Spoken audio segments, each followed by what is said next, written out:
Hey guys, நான் உங்கள் நிரு. போன வீடியோவில் சொல்லியிருந்தேன்லங்க, வந்தே பாரத்தோட அட்வான்டேஜ் டிஸ்அட்வான்டேஜ்லாம் சொல்கிறேன் அப்படின்னு சொல்லிட்டு. வந்தே பாரத் வந்து ஸ்டார்ட் பண்ணுறப்போ கொஞ்சம் ஸ்லோவாக தான் இருந்துச்சு. அதில் என்ன ஒரு அட்வான்டேஜ்னால், நம்மளுக்கு வெளியில் இருக்க சவுண்ட்லாம் எதுவுமே கேட்காதுங்க. ஃப்ளைட்டில் போகிற எக்ஸ்பீரியன்ஸ் மாதிரி தான் இருந்துச்சு.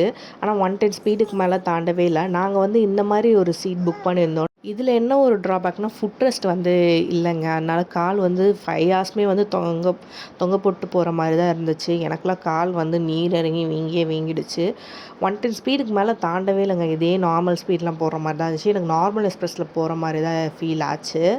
அப்புறம் நெக்ஸ்ட் பார்த்திங்கன்னா, ஃபுட்லாம் வந்து நாங்கள் வந்து வேண்டான்னு சொல்லிட்டோம். ஆனால் நல்லா தான் இருந்த மாதிரி சொன்னாங்க எதிர்க்க இருந்தவங்கலாம். அப்புறம் வந்து 5 ஹார்ஸில் வந்து நாங்கள் மதுரை ரீச் ஆகிட்டோம்.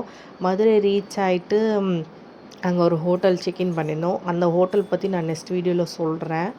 அப்புறம் அங்கே போயிட்டு மதுரை போனாலே பன் பரோட்டா தானே ஃபேமஸ். பரோட்டாலாம் சாப்பிட்டுட்டு கறி தோசை, அப்புறம் வந்து நிறைய ஐட்டம்ஸ்லாம் சாப்பிட்டோம். முயல் கறி அது இதுன்னெலாம் நிறைய ட்ரை பண்ணியிருந்தோம். ஆனால் என்னால் எதுவுமே கேப்சர் பண்ண முடியல. ஏன்னா நாங்கள் போனதே வந்து 9:30 கிட்ட ஆகிடுச்சு. செம்ம பசியில் போயிருந்தோம். அதனால் நல்லா சாப்பிட்டுட்டு ரூம் போயிட்டோங்க. பாய் காய்ஸ், நெக்ஸ்ட் வீடியோவில் பார்க்கலாம்.